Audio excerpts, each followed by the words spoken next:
en el ojo de Jehová. ¿Por qué la nación de Israel es tan importante? ¿Por qué el pequeño Israel está en la portada de cada periódico en el mundo frecuentemente? ¿En qué país nació Jesús? ¿En qué país manifestó su reino? ¿En qué país murió, fue enterrado y resucitó? ¿A qué país va a regresar? ¿Qué país gobernará durante 1000 años? Israel. Israel es un milagro en muchas formas. El hecho de que solo exista el día de hoy es un milagro. El hecho de que haya personas judías el día de hoy es un milagro. Les explicaré por qué. Israel fue conquistado en 70 DC. Su templo fue destruido. Los judíos que sobrevivimos a este ataque fuimos dispersados por los 4 extremos de la tierra. Donde fuéramos siempre éramos perseguidos. Todo lo que les estoy diciendo fue anunciado por los profetas judíos en las escrituras judías con anticipación. No debería existir ningún judío el día de hoy. Ninguno. Pero Dios, Jeremías 31, versículos del 35 al 36, dice: mientras existan el sol, la luna y las estrellas, existirá un judío en la faz de la tierra. Así es que en contra de todo, es uno de los grandes milagros que la tierra ha presenciado y no se han dado cuenta que las personas judías existimos como un pueblo distinto.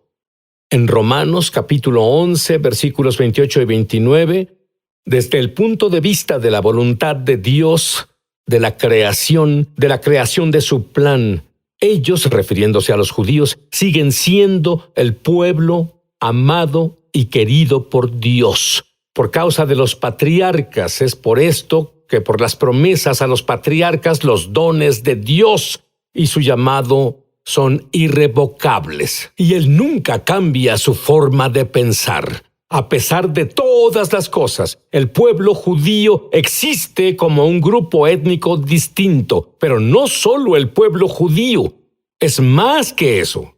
También es la tierra de Israel. ¿Por qué? ¿A quién pertenece la tierra de Israel? ¿Sabían que hay un dueño? No es el pueblo judío. ¿Sabían eso? ¿Sabían que hay un dueño? No son los árabes. ¿Sabían eso?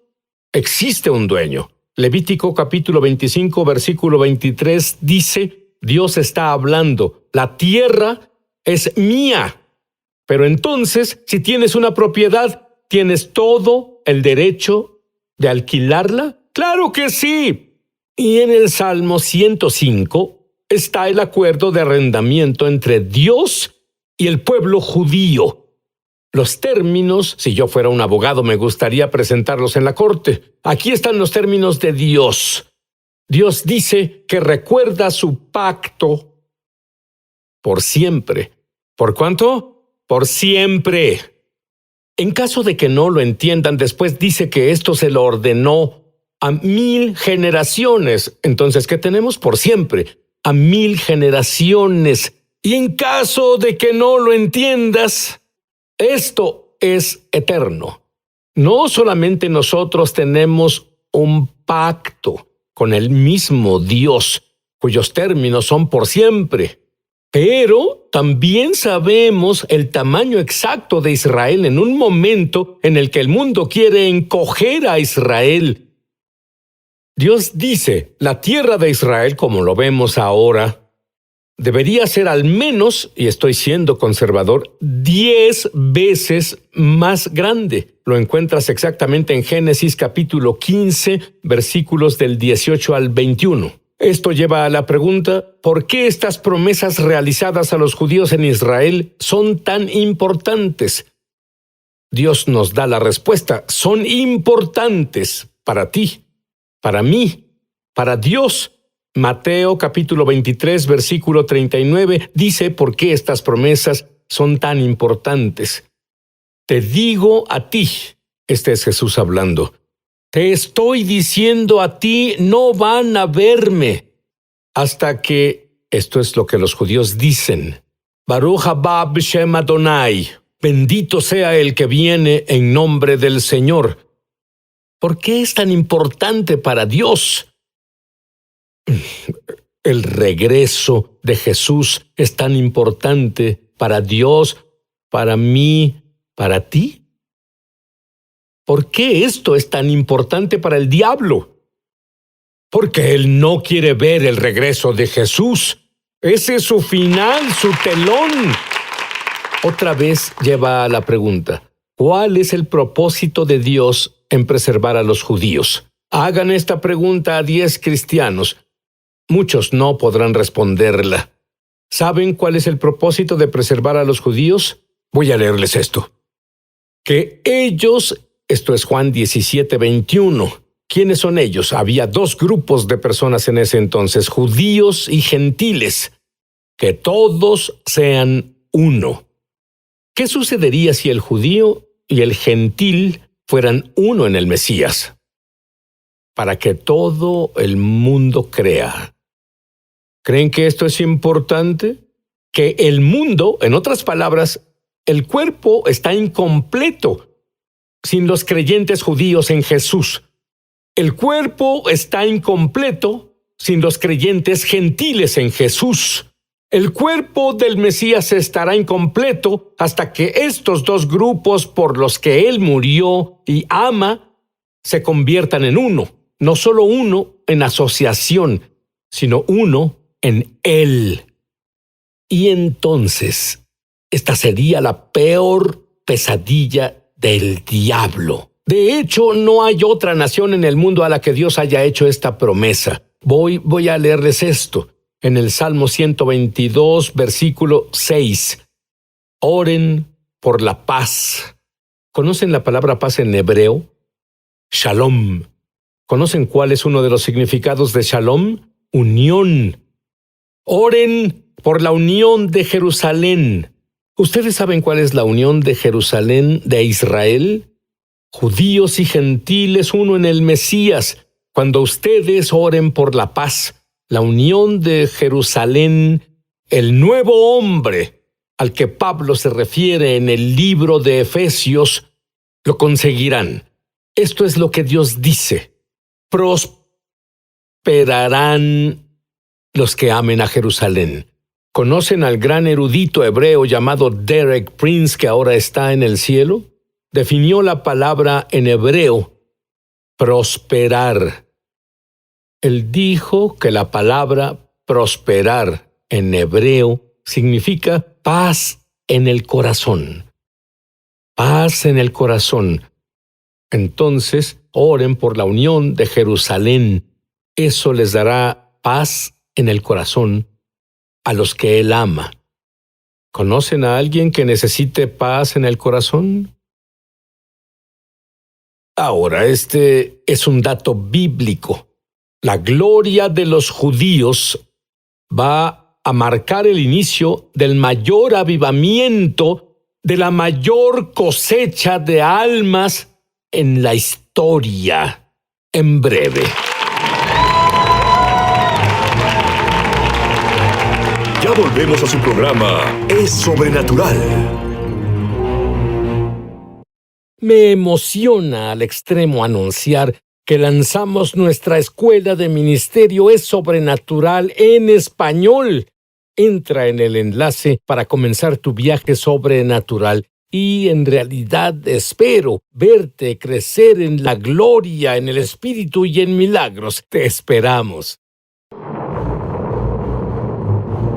Estamos de regreso a su programa Es Sobrenatural. Bien, ahora Dios quiere al creyente judío y al creyente gentil. Entonces, ¿cuál es el trabajo? La Biblia nos habla sobre este trabajo. ¿Lo sabían? Para el creyente judío, ¿saben qué trabajo tenemos que hacer?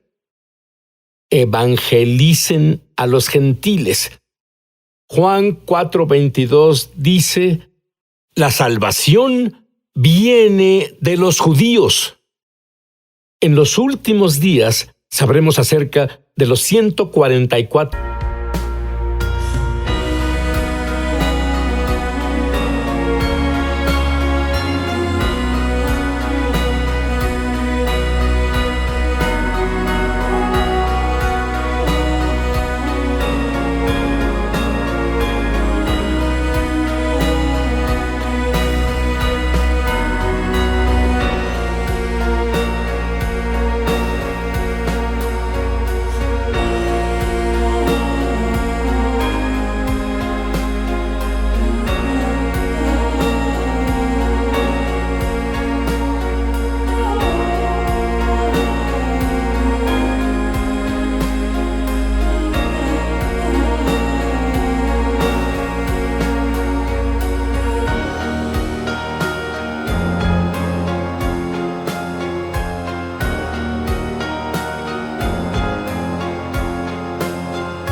4000 del libro de Apocalipsis. Todos saben de lo que estoy hablando.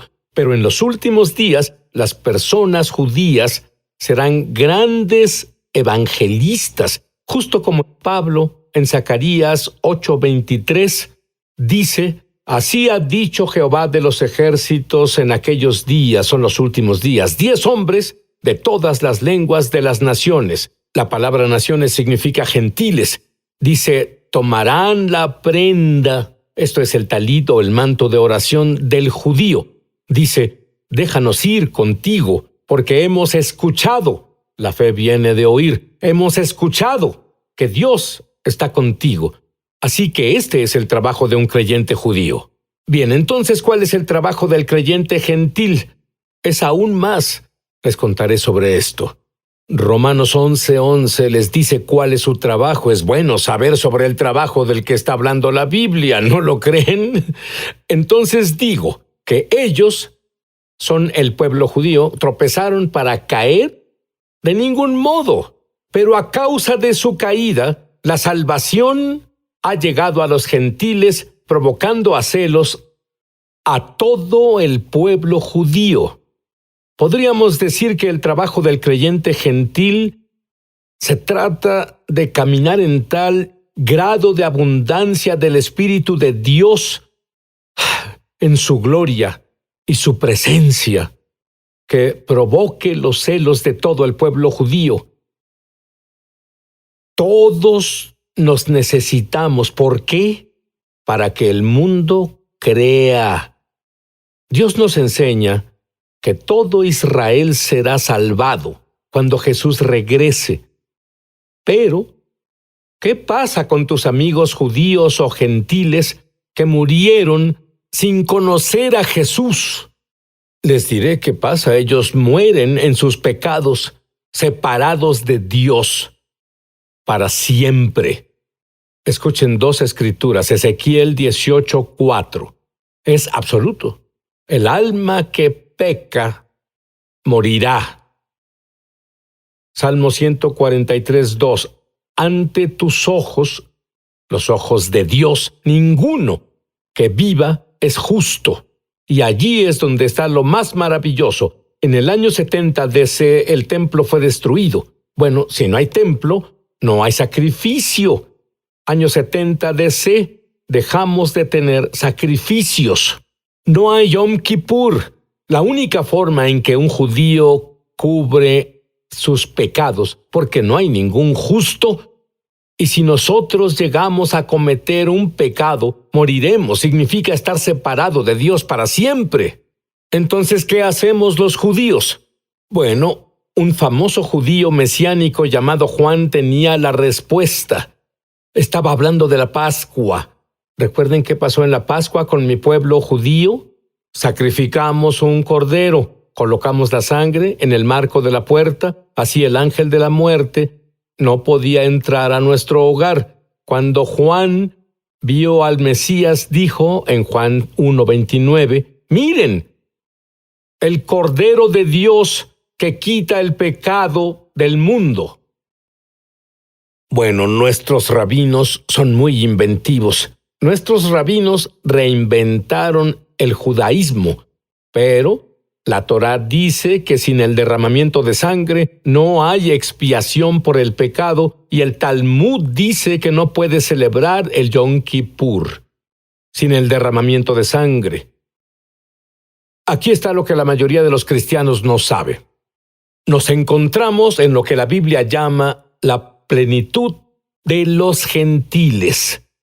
Ahora, ¿por qué estoy diciendo esto? Porque la Biblia tiene 2 razones. La primera, ¿por qué estamos en la plenitud de los gentiles? Es importante que todos lo sepamos.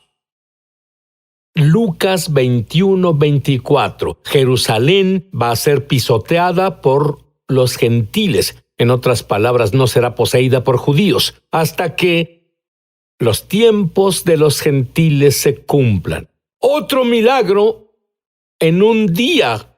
Jerusalén en 1967, por primera vez desde que Jesús lo pronunció y el templo fue destruido, así que desde el 70 DC no hemos tenido a Jerusalén en posesión judía, pero en 1967 Dios tuvo una guerra milagrosa y Jerusalén estuvo en manos de los judíos por primera vez desde que el templo fue destruido. ¿Qué significa esto? Significa que el tiempo final, el profético reloj del tiempo, empezó a caminar otra vez, pero no las horas, los minutos. Romanos 11:25, la segunda razón por la que estamos en la plenitud de los gentiles. Porque no quiero, hermanos, que ignoréis este misterio, para que no seáis sabios en vuestra propia opinión, que la ceguera en parte porque hay algunos judíos que creen en Jesús ahora como yo, la ceguera en parte le sucedió a Israel hasta que la plenitud de los gentiles llegue. En otras palabras, cuando ves la ceguera desprenderse del pueblo judío, recuerda que Pablo de Tarso era ciego, no podía ver, pero cuando las escamas se cayeron, vio a Jesús. En los últimos años, personalmente he encontrado que la ceguera, las escamas en los judíos en referencia a Jesús se han desprendido. En los últimos años he realizado conferencias acerca de lo sobrenatural en centros de población judía en Ucrania, en Rusia y en Israel. 13,500 personas que son judías han hecho declaraciones de fe en los últimos años, más que nada en Israel. ¿Saben por qué? Los judíos necesitan una señal, un milagro. Esto es lo que la Biblia nos dice. Los judíos necesitan una señal, y cuando la gloria de Dios se presenta, señales y milagros ocurren. La gloria de Dios es lo que hace la diferencia.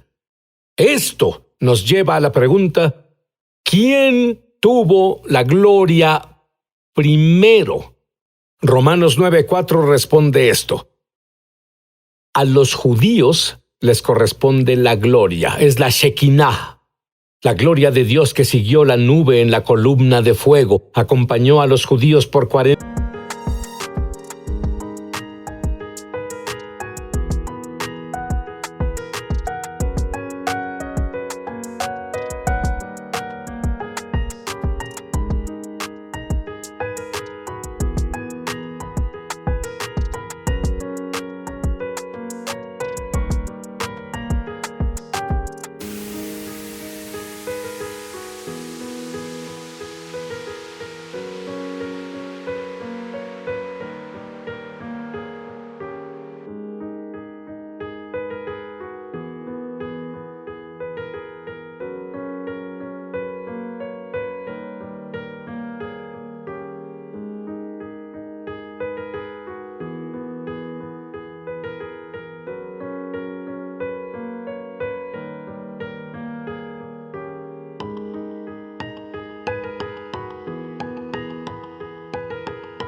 años en el desierto.